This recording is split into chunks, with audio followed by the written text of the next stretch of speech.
The family group chat says emergency meeting. My CFO texts, Forbes goes live at 8. I sat in my Toyota in the driveway of my childhood home and felt the strangest sort of calm, like someone had finally flicked on the lights in a room I'd been building in secret for 3 years. I remember the way the notification bubbles looked, 2 tiny islands of urgency on my phone, one full of concerned emojis and caps lock subject lines, the other a simple line from Marcus, Forbes, 8 p.m., be ready. The contrast was almost funny. On one screen, my family arranged a rescue mission. On the other, a national magazine was about to tell a different story. Leaving Mackenzie had always been framed at family dinners as a gap year that got extended. For them, my resume had a clean exit and then a series of increasingly questionable life choices.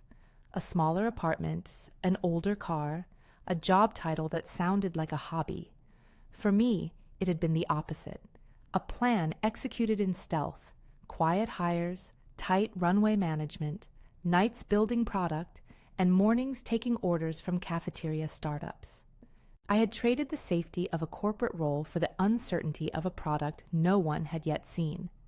I learned early on that the difference between being taken seriously and being a punchline was how you showed up when you finally decided to be visible. At 7 p.m., they gathered. Not in some dramatic television setting, but in our living room, which had the hollow hush of a corporate boardroom reenacted on IKEA furniture. The family chairs were arranged like a jury.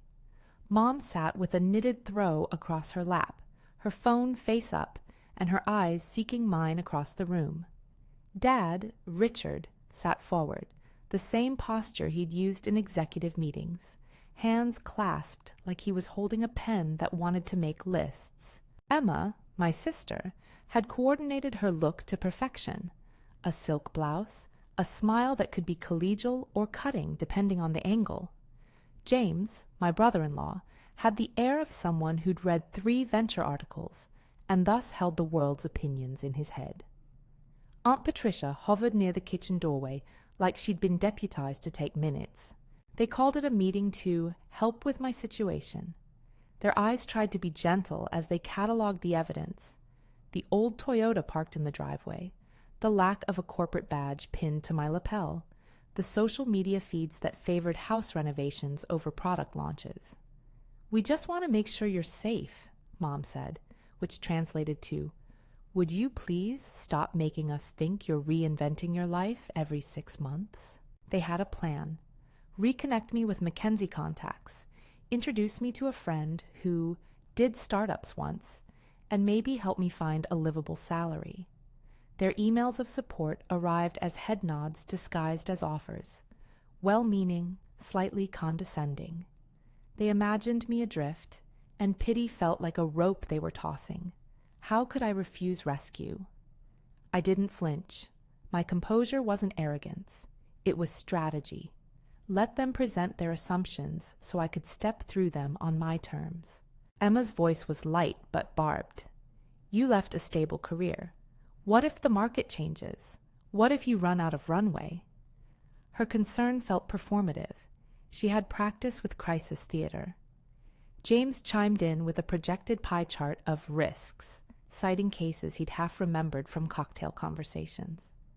I listened, made notes of the assumptions they were making about what success should look like: a corner office, glossy titles, visible trophies. "Why don't you just come back?" Aunt Patricia asked, like returning to a table was the same as changing the rules of the game. I looked around at faces I loved, but that had not seen the parts of me doing the work. "I appreciate it," I said, "but I didn't leave to fail. I left to build something that didn't neatly fit in a consulting box." That line was meant to disarm, but they had rehearsed their replies. Mom, ever the bridge builder, suggested a compromise. Mackenzie part-time consulting while I keep my hands on the company. There was a warmth to the suggestion, an attempt to anchor me to something tangible. I didn't dismiss it outright. Instead, I asked a question that turned the room slightly. "What do you think I'm trying to build?" Sometimes people confuse visibility with success. They had seen the surface and assumed it reflected the whole. If you like startup origin stories, stick around. There's a twist coming. But before that twist, understand the backdrop. My company, Neuroc, wasn't a flashy app or a consumer product designed to catch attention overnight. We were building adaptive learning systems driven by neural models, practical, boring-sounding technology with sharp consequences, better training for professionals, smarter disaster simulations, quicker forecasting for industries that cannot afford guesswork. We did it quietly because noise attracts the wrong kind of pressure: valuation chatter, hothead journalists, and premature expectations. We had intentionally stayed in stealth to avoid performative validations until our metrics could speak for themselves. I told them that, briefly and plainly, in a way that looked like modesty. What I didn't say, and this is the thing they had missed, was the cost of that stealth. It meant long nights, deferred pay, trusting a small group of believers, and saying no more times than anyone thinks is reasonable. It also required a stubborn faith that being underestimated in public could be an asset if you used it to build better than they expected. Conversation looped back to safety. "We just worry," Dad said. He had the look of someone protecting an ecosystem that included his children and the life he'd worked to create. It came from a place of love, and I wanted to honor that. But it also came with assumptions that got in the way of my asking for what I needed: space to complete the work and the chance to step into validation on my own terms. Then Emma's phone chimed. Her eyes flicked down. The room inhaled without meaning to. The thread in the family chat, already alive with well-meaning plans, stilled. Marcus's message had come in an entirely different vortex, the internal company group chat where he pinged me updates and small, essential truths. "Forbes goes live at 8, it said. Simple, precise. The same message that could have been a premature celebration felt like a timing signal. Timing matters. They had chosen 7 p.m. for their intervention. Forbes chose 8 p.m. to tell the world a different story. For 3 years, I had built a company that by every private metric was knocking on a bigger door. Public recognition was not the point of our work, but it was a consequence of focus. I could feel the room reorienting around an invisible clock in Marcus's message. The family meeting had a horizon that did not include the evening's publication. The question then was simple. Would I allow their narrative to finish the sentence they had already started about me? Or would I let the magazine write an addendum? When the Forbes piece went live at 8 p.m., the sound in the living room felt like an odd held breath. Emma's face turned a wind-ruffled white. Someone's hand knocked over a wine glass. Time slowed, and the red stain looked suddenly literal, as if something spilled between the version of me they knew and the one the article revealed. The headline wasn't a boast written in my voice. It was a profile. Me, 30 under 30, Neuroc in bold, and a tidy recount of what the company had quietly achieved. Adaptive learning deployed in partner organizations, a funding round that had taken valuation public at a reported $2 billion, and a lead investor who had quietly pushed the round over the line. It was more than the family knew or had been invited to see. Silence is a strange social thing. For the family, it was a sort of recalibration. For Emma, it was a loss of a performance piece. The conversation she'd prepared became suddenly irrelevant.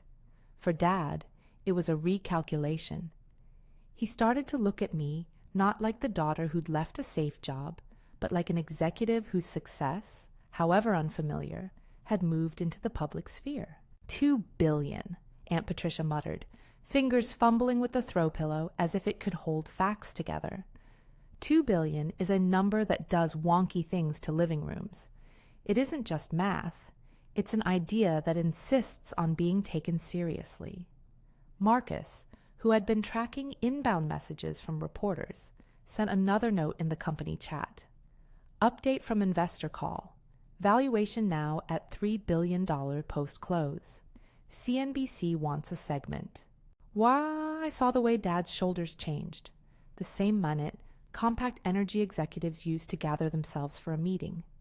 I didn't steamroll the moment with triumph. I explained Neurok in a way that fit the room. We build systems that teach other systems, tools that take messy human performance data and make training adaptive, so people learn what helps them do their jobs faster and more accurately. Think smarter simulations for firefighters, better learning paths for surgeons, predictive training for workers in high-risk industries. It's not flashy, it's meaningful. I kept the tech talk short. No jargon-laden monologues, just metaphors. Imagine a coach who watches you practice and then designs drills only you need. That's what our models do. That image landed. It translated the work into something the family could feel. Improvement, measurable outcomes, people safer and better at what they do. A certain newfulness entered the room. Some of it was curiosity. Some of it was the discomfort of being proven wrong. Emma's jaw clenched as she scrolled through the article, trying to reconcile the young woman she'd been scoffing at with the version appearing in Forbes. James, who'd laid out risk analysis like it was a board presentation, went quiet. He had no charts for this. The data point of public recognition is something that erases half your talking points. What changed in the room wasn't just the article. It was the realignment of authority. For years, they'd been allowed to be the lens through which my life was interpreted. A magazine doesn't need to love you. It needs a story that makes sense to readers. But for once, a public story matched the private one I had been living. For the family, it was a disruptive punctuation. The rest of that week blurred into a mix of press scheduling, board calls, and an inbox that felt like a city. CNBC reached out for an interview. Reporters asked for comment. Partners wanted strategy sessions, and Marcus kept me supplied with concise updates. Maya, my executive assistant, turned into a human Swiss Army knife, smoothing interviews, managing travel logistics, and, crucially, filtering the noise. William, my ex-fiancé, who had once argued that I was chasing unrealistic goals, called to congratulate me. His voice carried a mix of admiration and an old habit of trying to reinsert himself into my orbit. I kept the return of warmth measured. Relationships change when they intersect with new power dynamics. Company HQ, the place where the work actually lived, had none of the theatrical tension of the living room. Security doors, Maya's brisk smile, the smell of coffee that tasted like focus. The Forbes piece had changed the mood of the office. People walked with a new steadiness, an unspoken validation that years of small wins had been registered somewhere outside our bubble. At the next board meeting, the tone was less about validating strategy and more about execution. The boardroom hummed with a different confidence. Sarah Chin, our lead investor, nodded as I explained Project Nexus, the platform iteration that would scale our adaptive models into new sectors. There was a quiet thrill in being able to talk about long-term bets in a room that believed in them because the market and press had started to pay attention. Marcus gave a short update. Public reaction is strong. We have to be careful with messaging, but operationally, we're on track. We discussed cadence, pilot rollouts, and risk mitigation with the curiosity of people who trust one another to build. But public validation doesn't erase private friction. Within days of the Forbes article, the family dynamics adjusted, and not always in ways that felt comfortable. Emma started posting photos, carefully curated LinkedIn updates about family support and proud siblings, things that looked less like celebration and more like claiming proximity to my accomplishment. Her comments were varnished gratitude with a hint of ownership. William's congratulations were accompanied by a thinly veiled attempt to connect his banking friends to our Series B, as if proximity could be purchased 6 months after a public article. Then came the moment with Emma in a conference room that feels like where sibling rivalry becomes adult accountability. She wanted to be seen, not because she was curious about the work, but because she wanted the social capital. I escorted her out of the open office and into a small glass-walled room that muffled the world. Her posture was practiced friendliness. Beneath it lay a question she hoped would be rhetorical. "Why won't you let us in?" "Let you into what?" I asked. "Your posts make it look like you want to be part of the story." She inhaled sharply. I want to be supportive. I don't want to be left behind. It was honest. The line between wanting to belong and wanting credit is a thin one. I appreciate that, I said, but support and access are not the same as ownership of my narrative. If you want to celebrate, celebrate. But I don't need the optics to be curated for me. I wanted to set boundaries without burning bridges. There's a difference between cheering from the stands and claiming a season pass. Emma shifted. We're family. Does that mean nothing? There was a pain in the question, some version of sibling neglect we both recognized. I told her the truth. Family means a lot, but it doesn't mean unlimited access or the right to take credit. If being close to this makes you happy, do it honestly. Don't manufacture proximity because it's useful. The conversation with Emma wasn't about being mean. It was about honesty, about not allowing people to retrofit themselves into the story when they weren't present for the work. She left with a softer posture, and later that week she reached out in a quieter tone. Progress didn't have to look dramatic. It took the shape of boundaries that respected both our histories. James was a different kind of problem. He had a pattern of pitching himself into ventures with optimism, unsupported by track record. I refused to give him any implicit approval to leverage my company's name. When he showed up at HQ, insisting he had ideas and introductions, I directed him to Maya to schedule a meeting that I knew would never be scheduled. He asked for time, for access, for a role he imagined but didn't earn. I said no, politely, unambiguously. This wasn't petty. It was governance. If you let personal relationships override operational rule, you invite confusion, resentment, and sometimes real harm. My father's role in this story is the one people tend to skip, because it's not the climactic victory or the press cycle. It's quieter and, I think, harder. After the Forbes article and the initial flurry, he called not with congratulations, but with questions.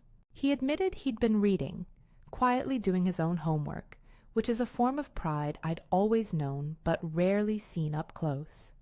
He'd spent the last few weeks compiling articles, making notes on the technology, trying to make sense of my choices in the language he understood. We met for coffee in a small corner of his life, a table by the window with light, the kind that softens edges. There was none of the performative management posture. He was just Richard, my father, curious and a little apprehensive. He told me he had been wrong about the timeline. He admitted he had judged the surface and missed the work beneath. I didn't get it at first, he said. His eyes were steady. You always did things differently. I thought you were chasing something temporary. That was the hardest sentence to hear and the sweetest to have uttered. It was apology and revelation wrapped together. I told him about the sleepless problem-solving, the hires that mattered, the nights I agonized over product-market fit. I also told him about the choices that had cost me sleep and money and social expectation. He listened like someone prying off a layer to see the work underneath. The reconciliation wasn't a single emotional crescendo. It was a mutual adjustment of perspective. He confessed he'd called a few contacts after the Forbes piece and been surprised at how many people already respected what we'd built. It's not what I expected to be proud of, he said, smiling the way people do when they finally understand a child grown into someone they didn't imagine. But he also understood the boundaries I needed. He said, we can be proud without trying to co-sign everything. Your work shouldn't be a community bank for everyone who wants a piece of your story. He laughed softly at his own clumsy metaphor and apologized for the earlier intervention. We made a new pact. He would respect the boundaries I set, and I would invite him in when I felt it was right. Boundaries are tricky in families because love is messy, and people see invitations as entitlements. I wanted them at my table on my terms, not invisible guests rearranging my chairs. So I offered a compromise, a family dinner at the building on one condition: come as yourselves, not as opportunists, and leave James at home. Dad smiled in that resigned, proud way he reserves for moments he knows were hard to learn. He honored it. You might call what followed a small victory. It wasn't a dramatic drop-the-mic moment. It was the steady accrual of dignity. The Forbes piece and the CNBC segment were not revenge. They were evidence. Evidence that quiet competence pays off when you let it accumulate. Evidence that being underestimated can be a strategy, not a sentence. There are practical lessons tucked into these moments. Stealth building can preserve focus and avoid the volatility that comes with premature praise. But it also demands that you have a tight inner circle, people like Marcus and Maya, who mirror reality back to you without buying into hype. Surround yourself with those who will tell you when you are wrong, and celebrate quietly when you are right. There is also the softer lesson about family. Success doesn't magically rewrite shared history. People absorb news stories slowly. Some will run to the happy headline and post photographs. Others will take time to reconfigure their understanding. The change that matters is not the number of congratulations you receive, but the recalibration of relationships that honors both your past and your present. I try to keep pride tempered. There is no scoreboard in my office that tells me I'm done. The valuation updates and magazine features are milestones, not finish lines. We updated our public number from the reported $2 billion to an internal note that post-close valuation checks reached $3 billion. Numbers matter because they anchor conversations with investors and enable the team to grow responsibly. But they are not the reason we build. In the months after Forbes, the company scaled thoughtfully. Project Nexus moved from pilot to broader adoption. Sarah Chin and the board asked the right strategic questions. Where do we deploy first? How do we protect the integrity of our models? How do we keep the company mission-centered as the pressure to commodify grows? Those questions shaped policy decisions about partnerships, privacy controls, and guardrails that honor the people our technology serves. On the family front, things rebalanced. Emma and I reached a place of candid respect. We could be honest without making every disagreement a fight. Dad came to 2 company events, clapped in the back, and introduced himself to team members as someone quietly proud of the work. Mom sent me a package once with a handwritten note, less advice than congratulations, and I kept it on my desk for weeks. William stopped angling for introductions and started asking questions about what we were building in a way that felt genuinely curious rather than opportunistic. James, to his credit, found other outlets. He hasn't ended up at our boardroom door since I set the boundary. That wasn't about punishment. It was about governance and survival. If there's a last piece to the story, it's an awkward truth. Success sometimes requires you to teach people how to see you, not in a performative way, no daily lectures on your value, but in small, deliberate acts that calibrate how others relate to you. I invited my family to a dinner not to parade my victory, but to offer them a chance to meet my team and see the work firsthand. I was willing to let some things be uncomfortable, because belonging is not automatic. It is built. I closed the chapter with a choice to be generous, yet firm. I could have used Forbes as leverage to humiliate or to gloat. That path felt cheap. Instead, I used it to redraw the map. More inclusion where there was care, stricter boundaries where there was entitlement. I learned to distinguish between people who wanted to celebrate me and people who wanted to capitalize on proximity. Both could be handled with clarity. Walking back to my Toyota that night after the family dinner, Dad walking a few steps behind me, I felt a mix of exhaustion and ease. There is a peculiar peace that comes from aligning your private work with your public life. It's not about proving anyone wrong. It's about making sure your life tells the true story. For anyone listening who is building something quietly right now, the advice is simple and a little hard. Keep making the work. Let the people who truly matter find their way to you on the terms you set. Be precise about boundaries. Let public recognition be a mirror, not a mandate. Family will come around at their own speed. Some will arrive sooner, some later. Hold your dignity not in the applause, but in the way you stay committed to the work when no one is watching. If you enjoyed this behind-the-scenes story of building in stealth and the awkward, tender reconfiguration of family, subscribe for more founder stories and lessons from the front lines. I'll keep sharing the messy, human parts of building a company and what it takes to be taken seriously on your own terms. Success didn't need their permission. The harder work was teaching the people who love me what to do with that success when it arrived.